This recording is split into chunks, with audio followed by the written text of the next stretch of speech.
Hi, this is Robert Kidd. I'm Vice President of Sales for Fortress UAV. Sitting here with my friend Garret Bryl from Psurt. Garret, you want to introduce yourself? Yeah, sure. My name is, thanks for having me here first of all. My name is Garret Bryl. I'm with the Public Safety U.S. Response Team. We are a multi-agency UAS team from fire and police and emergency managers.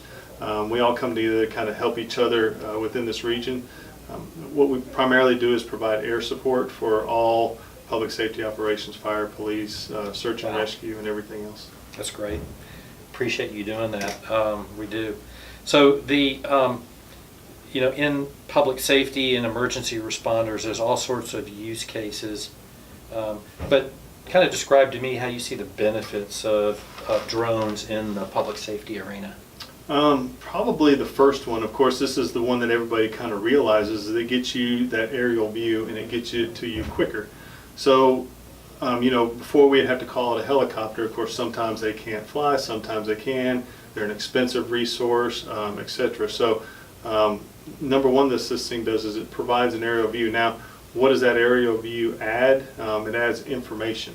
Okay, so you have the incident commanders out there, and they're trying to make the best decisions for the safety of the fire and the police, and to also help save citizens' lives and the property.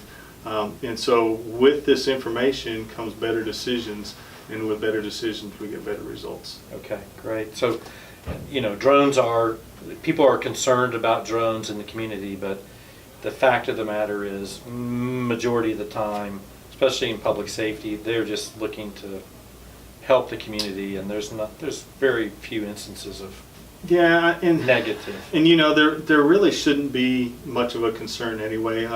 These things aren't doing anything new. We've had helicopters, we've had ultralights, we've had hot air balloons and everything. What this does is it just, for fire and police, it adds a rapid response capability. So instead of having to wait for that police helicopter or wait for the National Guard, now we have resources immediately available. Right.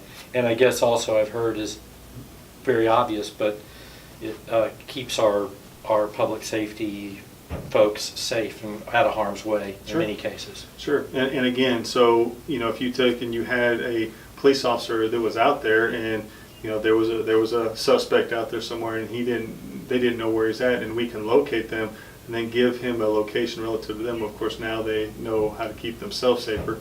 For firefighters, they may not know that they've got a flank of fire coming up behind them, say a wildland fire. From that aerial view, you can see that and then tell them that they need to remove themselves from that area, and of course that would save their lives. Yeah, that's great. Well, there's I guess one other thing, there's so many use cases out. Every day I read something else. You've probably seen it all. Give me one or two you think are going to be interesting in the next 12, 18 months.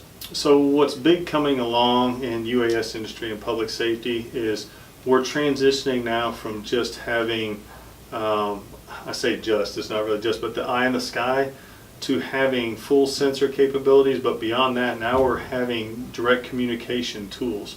So let me see if I can explain that a little bit more.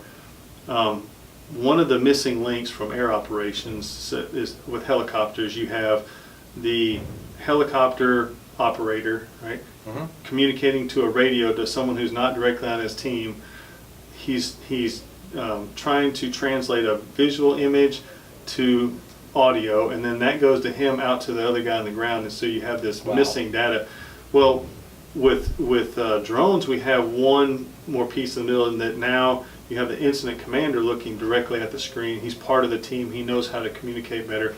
But here's the one missing piece still. We're still missing that direct communication from the air to the ground.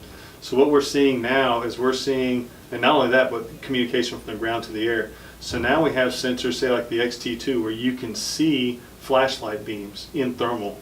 We're also going to have spotlights and lasers, and with those you can directly, here's a missing person, we can put a laser right on that what we think might be that missing person, and then the ground search team can go and they can look at it and confirm whether or not.